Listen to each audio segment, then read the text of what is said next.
Al ingeniero Rodrigo Gómez de la Torre, él es representante del sector agricultor, ex miembro del Consejo Nacional de Salarios. Quisiéramos conocer más allá de las tragedias del momento, del incendio o incendios en la capital de la República, situación con la cual nos solidarizamos con todos sus habitantes, y los problemas que estamos sufriendo por falta de agua y energía. ¿Cómo va el sector agrícola en Ecuador en estas circunstancias, ingeniero Gómez de la Torre?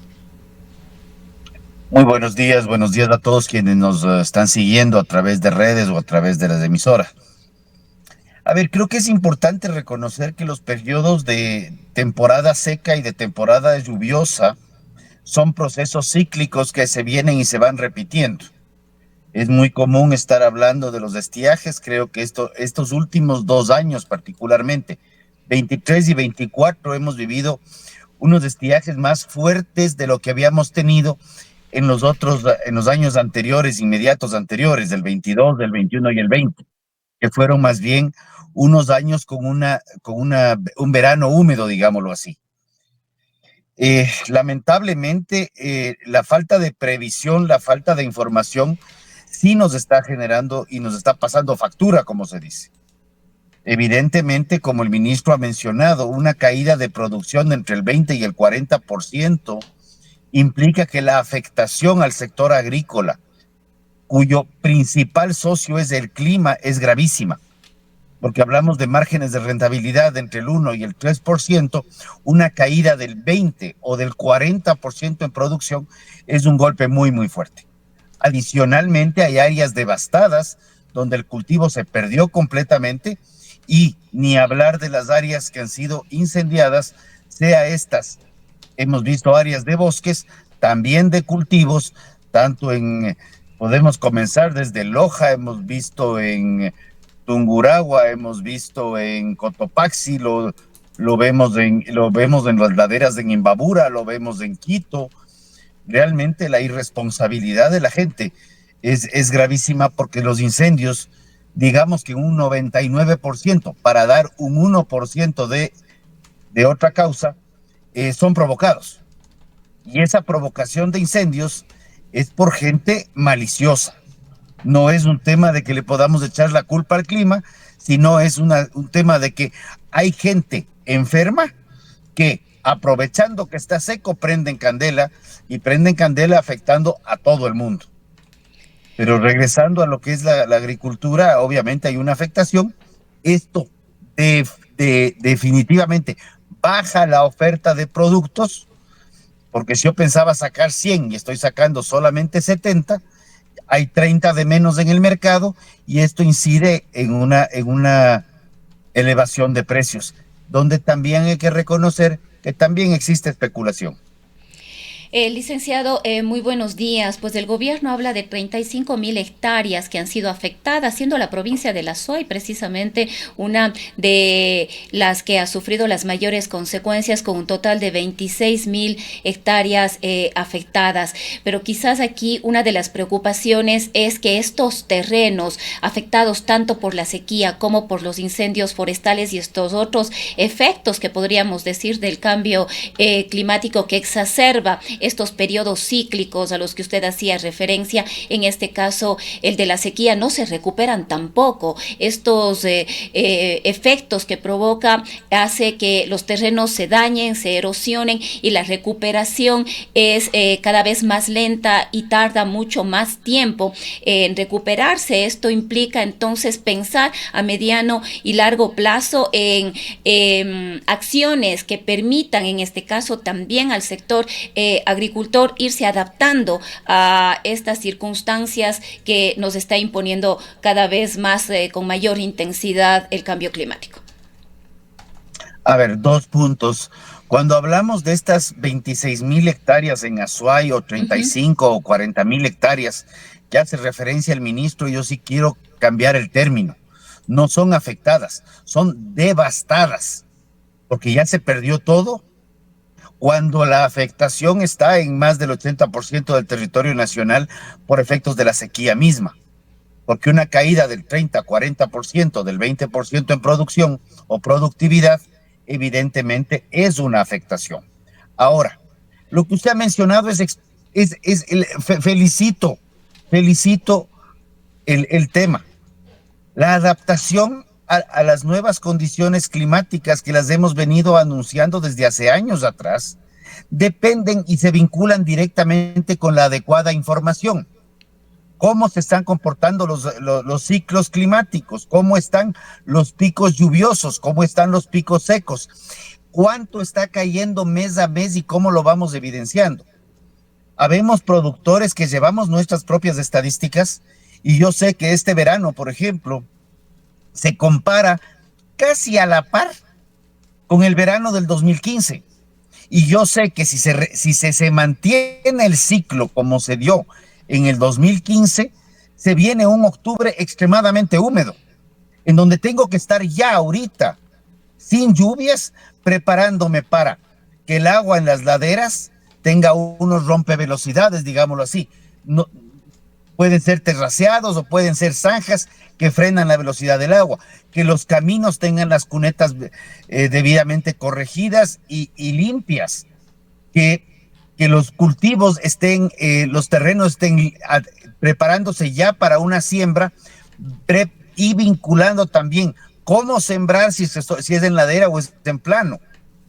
Pero ese tipo de cosas se dan primero con información, luego de la información viene la capacitación y educación para que todos podamos entender la información. Pero si usted busca la información de cómo se ha comportado los últimos 4 años, mes a mes, la provincia de Azuay, Pichincha, Loja, Guayas o Esmeraldas, resulta que la información no aparece. Y eso es lo que es grave. Porque no estamos pidiendo en este momento ni que solucionen los temas de vía crédito. Ahora, sobre su otro comentario, los terrenos afectados por sequía tienen un sistema de manejo de recuperación muy distinto a los terrenos afectados por incendio. Uh-huh. Veo con muy buena predisposición la reforestación en las zonas incendiadas, completamente de acuerdo. Pero esa reforestación, para que cumpla su objetivo, hay que esperar un poco que comiencen lluvias, evidentemente, pero por la pérdida de materia orgánica y la pérdida de ciertos minerales, efectos de la temperatura, vamos a necesitar para sembrar ingentes cantidades de materia orgánica para que la plántula que se siembra tenga un sostén nutricional en sus raíces para crecer adecuadamente. Si solamente hacemos el hueco, ponemos la planta y esperamos que llueva, probablemente y lamentablemente sea un esfuerzo fallido. Entonces, ese tipo de cosas también hay que irlas entendiendo. Y regresamos. Información y educación. Capacitación, si queremos ver en el otro término. Y ahí ese es uno de los grandes aspectos que no estamos viendo. Por el otro lado, sí deberíamos pensar, y esto lo invito y aquí sí invito a la prefectura de Azuay. ¿Por qué Azuay? Porque en Azuay está el principal tren de generación eléctrica y el principal sistema de generación eléctrica del país, Mazar, Pautemolino y Sopladora. ¿Qué se ha hecho para reforestación con las especies nativas, con lo que sea, en las cuencas altas de Mazar, de Pauta y de Sopladora, que es la misma, o también en la cuenca alta de San Francisco? Porque eso también ayudaría a que se mantenga la humedad en la zona y que probablemente en vez de estar subiendo a niveles en temporada seca de 20 centímetros la cota de Mazar, puede estar subiendo a tasas de 50, 80 centímetros la cota de Mazar, que ya sería un alivio. Ahora, licenciado, ¿qué consecuencias tiene todo esto que estamos viviendo, como decía hace un momento, cada vez con más intensidad en la seguridad alimentaria del país y la soberanía alimentaria del país? ¿Y qué acciones deberían empezar a tomarse ya? A ver, el Ecuador es un país extremadamente rico en su capacidad productiva por un sinnúmero de razones. Pensar que se va a producir una crisis alimentaria con desabastecimiento de producto para alimentarnos, yo lo veo muy difícil. Sí veo real un encarecimiento de precios, ¿ya? Pero la crisis climática la vive Colombia y la vive Perú. Y no tienen ni estiaje, perdón, no tienen ni cortes de luz, ni están tan preocupados por la situación alimentaria. Entonces, algo estamos haciendo nosotros que no es lo correcto.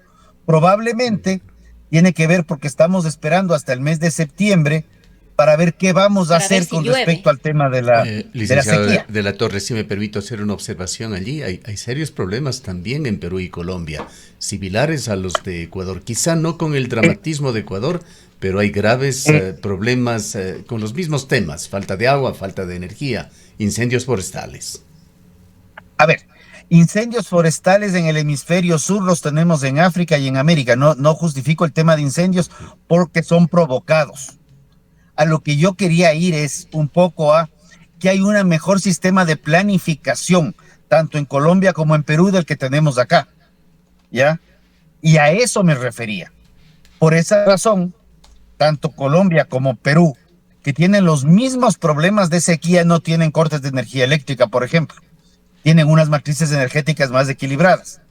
Aquí necesitamos trabajar muchísimo en, insisto, información y capacitación, inclusive para irnos preparando, grandes, medianos o pequeños productores, ver cuáles son las mejores prácticas y cómo ir modificando ciertas prácticas para que los veranos nos afecten menos.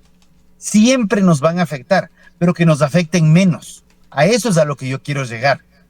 Y no estar esperando, como digo, hasta el mes de septiembre para ver qué hacer cuando ya no hay nada que hacer, sino tener ya una previsión que comenzamos a trabajarla para coger un año calendario. En enero ya estamos pensando en qué podría pasar. Preparar, en el caso de alimentación de ganado, que tal vez es mi mayor fuerte, preparar silos para las épocas de vacas flacas, épocas de falta de lluvias, falta de alimentación. Estos silos probablemente no van a solucionar el problema de producción, pero sí van a mantener en buenas condiciones al ganado. En el caso del maíz, ¿qué se requiere? ¿Cómo están los ciclos productivos? ¿Cuántas hectáreas de maíz han migrado a cacao? ¿Cuánto podría ser la previsión que se requiere? ¿Cómo está el monitoreo de rendimientos y de cultivos para no estar llegando a situaciones, y bien lo menciona, alarmantes, de que en último minuto decimos hoy, si no se abre la importación urgentemente hay desabastecimiento o incremento de precios, sino más bien ir programando de manera articulada con la información adecuada para que sea un proceso absolutamente normal, que sabemos que en determinada época, por efectos de clima, por efectos de cambio de cultivo, por efectos de lo que fuese, vamos a requerir un poco más, un poco menos. ¿Qué mejor sería? Porque el sector porcícola acaba de hacer una exportación a Vietnam, el sector avícola también está generando exportaciones de carne. ¿Por qué no decir, vamos a necesitar, no 300,000, se abrió el cupo para 95, vamos a necesitar 600,000 toneladas adicionales de maíz, porque la productividad está subiendo, porque el mercado está creciendo y estamos exportando cada vez más? O sea, yo creo que ahí también hay un tema de que hay que manejar la información para articular de mejor manera, con información adecuada a las cadenas productivas, vinculando a todos los actores de la cadena para beneficio de todos los ecuatorianos. Pero hay que partir, licenciado de la Torre, Gómez de la Torre, de realidades diferentes que está viviendo el país y está viviendo el planeta. En el austroecuatoriano, aceptando que usted tiene total razón de la falta de buena información estadística, científica que hay en general en Ecuador, tenemos que destacar que aquí en la provincia de La Suay hay importantes monitoreos que se hacen con el clima. Lo hace la Universidad de Cuenca con una red meteorológica, lo hace la empresa Etapa EP con otra red similar y que controla en detalle el caudal de los ríos, por ejemplo. Lo hace un proyecto de investigación que trabaja muchos años aquí, también de la Universidad de Cuenca, el proyecto PROMAS, con auspicios internacionales, y se tiene claridad en estos temas, en la evolución que se tiene. Los mapas que se muestran, mapas satelitales de la provincia de La Suay, son realmente decepcionantes en cuanto a cómo va disminuyendo paulatinamente el cinturón verde que protege a la ciudad de Cuenca y las zonas verdes, los bosques y las zonas forestales en la provincia de El Azuay. Recientemente, la noche de ayer, estuvimos con el ingeniero Rigoberto Guerrero, quien administra el Departamento de Investigación y Monitoreo de Etapa. Él nos ha repetido, porque ya lo ha dicho en el pasado reciente el discurso, de que hemos llegado a un punto de no retorno por el calentamiento global y que tenemos que readaptarnos.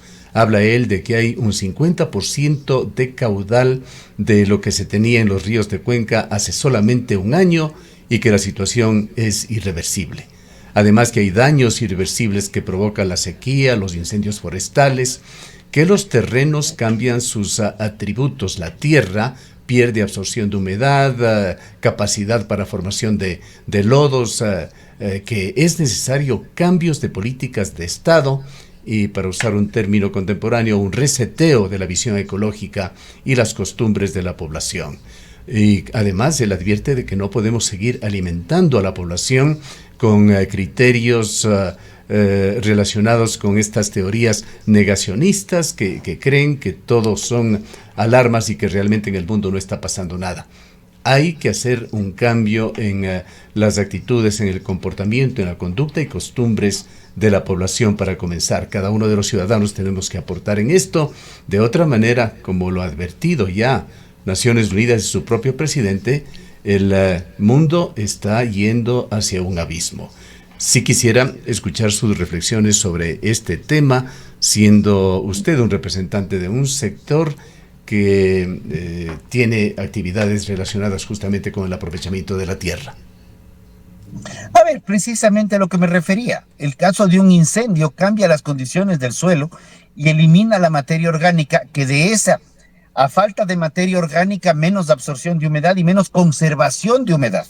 Por eso refería que en el caso de siembra, de reforestación de árboles, no es solamente hacer un hueco y poner una plántula, sino hay que poner un sustrato de materia orgánica en el fondo para que eso permita corregirse. Ahora, la información, sí, yo he revisado la información y reviso la información permanentemente de lo que tiene que ver con los caudales de los ríos. En el caso de Masar sabemos que tenemos un caudal que, como una cuenta de ahorros, digo yo, en vez está aportándose una cantidad de agua y está saliendo más agua de la que estamos poniendo. Y eso era evidente que Paute tenga que pararse y que Masar está entrando a incrementos de cota bajísimos en relación a lo que teníamos. Cuando se elaboraron los sistemas del plan de electrificación nacional en los años 70, se hicieron estudios hidrológicos y de caudales. Cuando se construyeron las centrales en este siglo, muchos años más tarde, 30, 40 años más tarde, ya no se actualizaron esos estudios hidrológicos. Ahora lo que yo iba es, la información es fundamental, pero la información no es solamente tener la información, sino es tomar acciones en función de la información. Y usted bien claramente lo menciona. Tenemos que ir buscando adaptaciones a las nuevas realidades. Tampoco hay que entrar, no es un tema de negacionismo ni un tema de alarmismo, pero sí es un tema de tomar acciones. Y si la política pública nacional no lo está haciendo, y en el caso de apagones sabíamos y lo veníamos reiteradamente mencionando desde hace más de un mes, necesitamos comenzar cortes programados de 1 a 2 horas diarias para mantener los caudales del tren Masar Paute Sopladora. Caso contrario se vendrán apagones gravísimos. ¿Y qué se hizo? Que no va a pasar nada, que no hay apagones, que aquí no, que todo está en orden. Que todo está en orden, no hay tal orden. A eso voy. Y en agricultura nos pasa exactamente igual. Necesitamos ir trabajando en procesos agrícolas donde tengamos un mejor cuidado del suelo, recuperar prácticas ancestrales. Pero así como no hay que ser negacionista, tampoco hay que ser extremadamente alarmista o decir tenemos que eliminar el consumo de proteína animal, como también he escuchado en casos extremos, siendo la proteína animal, y en esto sí quiero ser enfático, carne, res, cerdo, pollo, huevos, leche, la principal, si no por decir la única fuente natural de vitamina B12, crítica, indispensable para la generación de glóbulos rojos y transporte de oxígeno al cerebro. Porque la otra lógica es solamente migrar al veganismo, que es lo que indirectamente las políticas de Naciones Unidas en varias ocasiones lo han mencionado, directa o indirectamente, que también raya en el otro extremo, que es del extremo del alarmismo. No entremos al negacionismo, pero tampoco nos vayamos al otro. Y estoy consciente, si se están perdiendo cinturones verdes, ¿qué estamos haciendo para recuperarlos? Esa es la pregunta. Porque tenemos información, pero ¿qué estamos haciendo con esa información? En el caso de la Azuay. Pero este caso de Azuay es un caso excepcional, y el tema hidrológico de caudales por efecto principalmente de la generación eléctrica. ¿Qué es lo que estamos haciendo en el resto de provincias?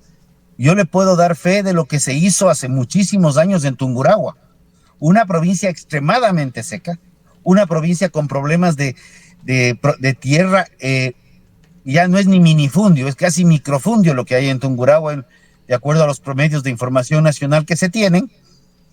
Y hubo un trabajo público-privado, prefecturas, alcaldías, comunidades, gremios, precisamente para los procesos de siembra y cosecha de agua, considerando que el agua puede ayudarnos para generación eléctrica. El agua es agua potable, el agua es higiene, el agua es alimentos, el agua es prácticamente todo.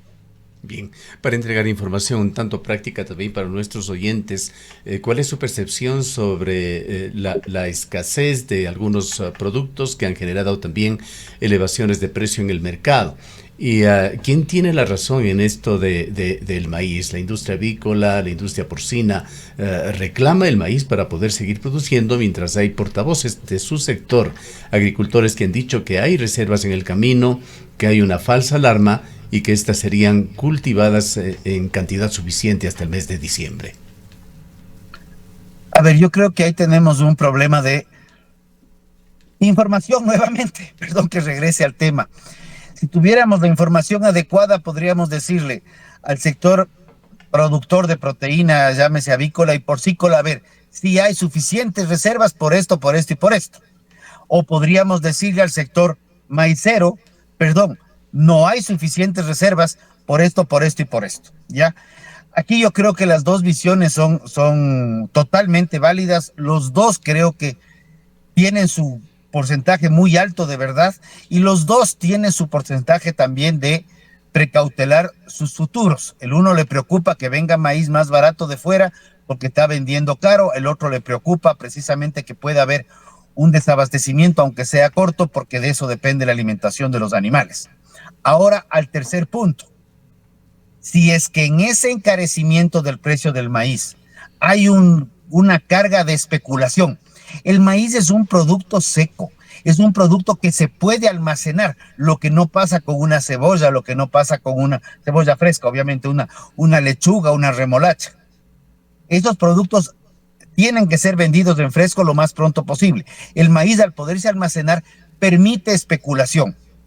Si es que están especulando algunos actores de la cadena de intermediación principalmente, pues la importación de maíz es buena, porque hace que el especulador que quiere ver cómo aprovecha de haberse guardado para ganarse unos dólares extras en perjuicio del resto de la cadena, pues se vea obligado a sacar su maíz, claramente, y ya no pueda atentar contra la seguridad económica de la población. ¿Hay evidencias, algún tipo de evidencia, licenciado Gómez de la Torre, sobre monopolios u oligopolios aquí en Ecuador relacionados con el maíz?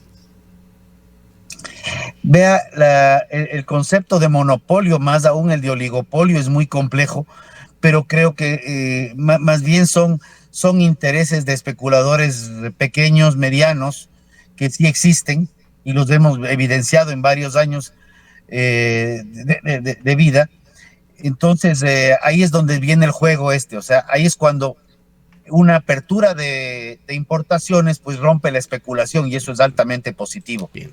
La especulación es la peor forma de corrupción. Queremos agradecerle mucho por habernos atendido y las valiosas informaciones y comentarios que nos ha dado licenciado Gómez de la Torre.